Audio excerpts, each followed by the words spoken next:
Hi everyone, welcome to my channel Bibbidi Bobbidi Books. My name is Ellie and today I'm going to be filming the end of year book tag.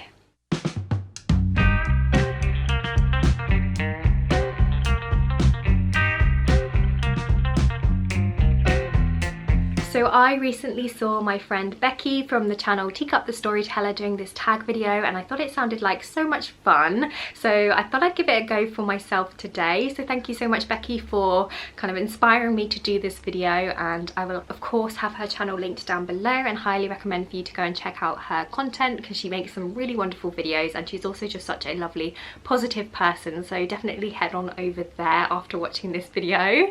But yeah, I think this sounds like such a fun tag. There's only a few questions, so it should be quite a short video, but if you want to play along with me, that would be so much fun. I'll leave the questions down below for you to check out.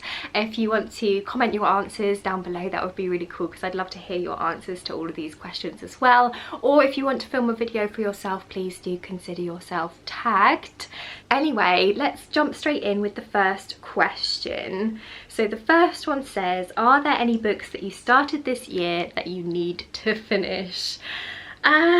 Yes, there are some books that I started that I haven't finished. The one that calls to mind is The Empire of Gold by S.A. Chakraborty. This might surprise you because I do really enjoy this series, but that's kind of part of the reason why I've put it down, I think. I'm a little bit sort of like putting off reading the end of this lovely series, but I am actually pretty far through this one. I think I'm over 400 pages through this book already, so I don't have loads left, although it is a really chunky book. But if you haven't heard of this series before, this is a adult fantasy series. It's a trilogy and this is the final book in the trilogy, and it's a sort of fantasy with a desert type setting, which is really cool. And we follow our main character Nari, who lives in Cairo, and she is a con artist and she kind of gets by swindling people, and then one day she does this weird ritual that she doesn't think will actually work, and she accidentally summons a Jinn warrior. Now this Jinn warrior tells Nari that he thinks she isn't from Cairo and that her family actually come from this magical city known as Daevabad, and the two of them end up on the run across the desert to try and make it to this city. And the story is basically about Nari finding out a little bit more about her heritage, and it's such a fun setting to be in. I really enjoy the city of Daevabad and how magical it is. I love the main character Nari. I like the dynamic between the different characters, between her and the Jinn warrior. I really love the second book in this series actually, which is called Kingdom of Copper, because it really kind of escalated things. It made the series feel much more epic. It had much more world building in it, some really great epic battle scenes and just some interesting character development, and I just absolutely love the second book, so much so that I jumped straight into this one, which I probably shouldn't have done because I didn't have enough time to finish this book before I went on holiday. And this being a really chunky fantasy, I didn't want to pack it in my suitcase because it would have just been too heavy to take with me, so that's part of the reason as well why I put this one down. And now that it's the winter, I kind of am not in the mood to read this fantasy because it has like desert type setting. It feels much more appropriate to read it in summer. So yeah, I think that's why I haven't quite finished this one yet, but I don't want to go into next year with anything hanging over my head, so I would like to finish this one if I can before we get to January, but we shall see. Okay, so the second question is, do you have a autumnal book to transition into the end of the year? Yes, I do. Autumnal books are some of my absolute favourites. I really enjoy anything with an autumn type feel, be that a gothic scary book or just something that's kind of fairy tale-esque. And I do actually already have some videos that I've published. I've got one that's like a cozy autumn's book recommendation video, and also my spooky October TBR, so if you want to go and check out those for some more recommendations, do head on over, I'll have them linked. But one that I read recently and that I really enjoyed was The Woman in Black by Susan Hill. I don't actually know what I did with the book, but I'll put a picture up on the screen for you. But this is a classic book and it's a ghost story. So the reason why I think this would be a perfect transition book is because it actually starts on Christmas Eve. So it starts with a family gathered around the fireplace on Christmas Eve telling each other ghost stories. So I think this is perfect for kind of autumn into winter, because obviously you've got Christmas Eve, but it's also a creepy ghost story, so also perfect for Halloween time and spooky season. So yeah, I really enjoyed this one. It has a really gothic writing style, and the story basically follows our main character, who is the head of this family that are all telling ghost stories on Christmas Eve, and his family turn around and ask him to tell a ghost story, and he kind of freaks out a little bit because it turns out that he did actually have a paranormal experience in the past, and he can't bring himself to talk about this experience, so he decides to remove himself from his family, and he decides once and for all to write down his experience to kind of try and move on from what happened. And then the book is his writing, so it's his experience of what actually happened in the past. So we go back, and the story follows him when he was younger, and he is a solicitor, and he gets called up by his manager to travel to this remote town because one of their clients has actually passed away. So this solicitor character ends up going to this woman's funeral, and he also goes and visits her estate to try and put all of her affairs in order. He needs to sort of rummage through her house to find all the relevant paperwork and everything to kind of deal with all of that legal side after someone's passed away. And when he gets to this remote town, people start acting pretty weird when he talks about his client who passed away. No one attends her funeral, which is a bit weird, and people seem very frightened of the house that she lived in. And we follow our main character as he goes into this house, and he ends up staying there for a few nights because it's actually out in the middle of the moors, and because of the tides and the way that things work, sometimes this house is cut off from the rest of the town, so you're kind of stuck in this creepy house, and it's a ghost story. The title is The Woman in Black, so there is this woman in black character who may or may not be haunting this house.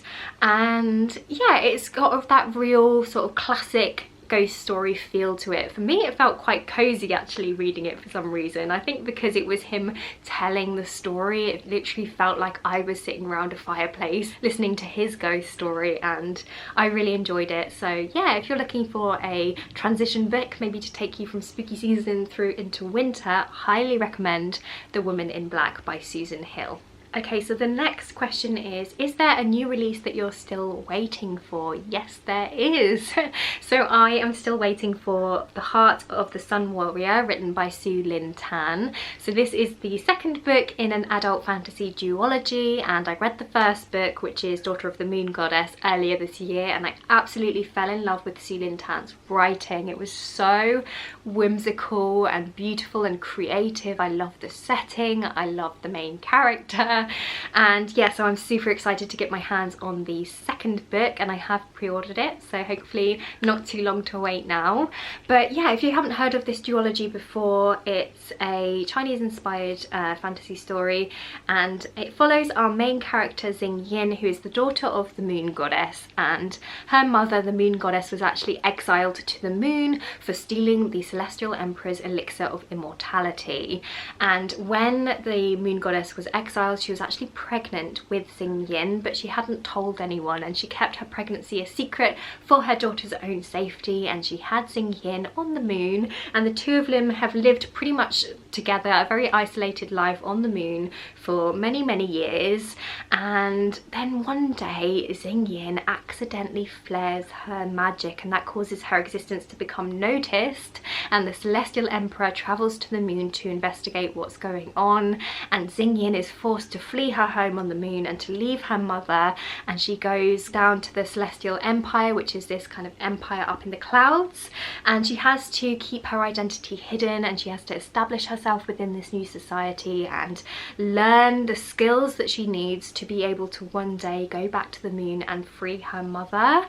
So I really love the sort of drive behind her motive in this one. The whole mother-daughter dynamic was really lovely, and I really enjoyed our main character. I loved her growth throughout the story because she goes through a lot. At one point she ends up joining the army, and yeah, a whole lot happens in this book. It's actually broken up into 3 different sections, so it takes place over a really long period of time. And I also just enjoyed the romance in there, but the star of the show for me was the writing, because Su Lin Tan has such a whimsical writing style, and I enjoyed the setting, you know, the celestial empire up in the clouds where you can travel around floating on the clouds, and there's also sort of like dragons and things, and it's just such a creative fantasy setting. So yeah, I love the first book and can't wait to get to the second one. Okay, so the next question is, what are 3 books you want to read before the end of the year? There are so many books that I want to read by the end of the year. It's going to be really hard to just pick 3, but one that I am really excited to get to is actually one that was posted through my letterbox today. So it's a new release. It's one I've been waiting for ages, so I'm super excited about it. And this was House of Hunger, written by Alexis Henderson. How cool is this cover? So this is a fantasy gothic story, and I'm just going to read you the blurb because that'll be better than me trying to explain it. So it says, Marion Shaw is a child of the slums. Want and deprivation are all she knows. She yearns to escape the city and its miseries, but has no real hope. That is until her eye is caught by a strange advertisement. Someone seeking a blood maid. Marion knows little of the far north, where wealthy are said to live in luxury, but she applies for the position. Days later she finds herself at the notorious House of Hunger and stepping into a world that is dark and very dangerous. And there, at the centre of it all, is Countess Lisbeth. Loved and feared in equal measure, she presides over this hedonistic court. She is magnetic, charismatic, seductive, and she takes a special interest in Marion, who is eager to please her new mistress. But then her fellow bloodmaids begin to go missing, and Marion finds herself at the centre of a vicious game of cat and mouse. She must learn the rules of her new home, and fast, or it could become her grave. I mean, that just sounds amazing, doesn't it? I'm so excited to read this one. Okay, another book that I'm very excited to get to that is similar a little bit, similar in vibe to that last one. This is A Dowry of Blood by S.T. Gibson. Again, can we appreciate the cover on this one, because it's so stunning. So this is another sort of like vampire-y type story, and it says on the inside, saved from the brink of death by a mysterious stranger, Constanta is transformed from a medieval peasant into a bride fit for an undying king. But when Dracula draws a cunning aristocrat and a starving artist into his web of passion and deceit, Constanta realizes that her beloved is capable of terrible things. Finding comfort in the arms of her rival consorts, she begins to unravel their husbands' dark secrets. With the lives of everyone she knows on the line, Constanta will have to choose between her own freedom and her love for her husband, but bonds forged by blood can only be broken by death. Again, an amazing, sexy sounding, like gothic story. I'm super excited for both of these. And then the other book that I would really like to get to is Gideon the Ninth by Tamsin Muir. This is a fantasy book. It's the first in a series, and all I know about this is the tagline that apparently this is about lesbian necromancers in space. I don't think I need to say any more than that. Okay, so moving on to the next question. It says, is there a book you think could still shock you and become your favourite book of the year? So I have a feeling that this book, Belladonna by Adeline Grace, is going to be a new favourite. So, I mean, any of these could be new favourites, to be honest, because I'm really excited about all of the books that I've mentioned in this video, and obviously I only pick up books that I think I'm going to enjoy, so any could be my favourite, but I have a sneaky suspicion that I'm really going to enjoy this one just because I really enjoy Adeline Grace's writing. I really loved her young adult series that starts with All the Stars and Teeth, I think it's called, and I was just really impressed with her creativity in her writing and how vivid some of the scenes were, and I'm just so excited to see that writing style in this type of story, because I've heard this is kind of like a gothic romance story. So I'm really excited to give this one a go, and I just have a feeling, I have a really good feeling about this book, and I just think I'm gonna love it. So it says on the back, orphaned as a baby, 19-year-old Singer has been raised by a string of guardians, each more interested in her wealth than her well-being, and each has met an untimely end. Her remaining relatives are the elusive Hawthorns, an eccentric family living at Thorn Grove, an estate both glittering and gloomy. Its patriarch mourns his late wife through wild parties, while his son grapples for control of the family's waning reputation, and his daughter suffers from a mysterious illness. But when their mother's restless spirit appears, claiming she was poisoned, Singer realises that the family she depends on could be in grave danger, and enlists the help of a surly stable boy to hunt down the killer. Singer's best chance of uncovering the murderer, though, is an alliance with Death himself, a fascinating, dangerous shadow who has never been far from her side. Though he's made her life a living hell, Death shows Singer that their growing connection may be more powerful and more irresistible than she's ever dared imagine.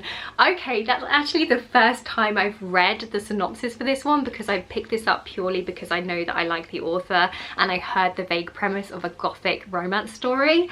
But oh my goodness, I am so excited to read this one after reading that blurb. So yeah, I'm pretty sure I'm going to enjoy this one. And yeah, oh man, there's so many books that I want to read by the end of the year. Right, next question. Okay, so it's actually the last question, and it just says, have you started making any reading plans for 2023? And the answer to that is nope. I honestly haven't even decided what I'm going to have for tea tonight. I don't really know what I'm doing. No, seriously, I don't have any major reading plans. I like to mood read a little bit, so I don't really like to set anything too solidly in stone, because I feel like that way my reading feels a little bit more like an obligation rather than something that I do for fun. So I do try and keep things a little bit casual, and I don't like to plan things too far ahead. That being said, I would like to do some more buddy reads, and I also have a feeling that next year is going to be the year of chunky epic adult fantasy, because that is just what I've been craving recently, and I've been discovering my reading taste over the last couple of years, and I've realised that the things that I really enjoy are kind of gothic horror-y type stories, which I really love picking up this time of year, and also epic adult fantasy. So I think I'm going to be concentrating on maybe doing some of the well-known sort of epic fantasy series next year, but we'll see, we'll play it by ear. Anyway, I feel like I have been talking on and on for ages now about these books and things, so you're probably tired of hearing my voice. So I'm going to end this video here. Thank you so much for watching. Please do drop your comments down below and your answers down below if you want to play along with me. If you just want to let me know that you're here, please do leave me a little black cat emoji in the comments, because that way I know that you've been listening and have been supporting my channel, and it just means the world to me to know that you're there and that you're enjoying my videos. So yeah, thank you so much, and yeah, like this video if you liked it, subscribe if you want to see more from me, and I guess I'll see you next time with another video. Bye!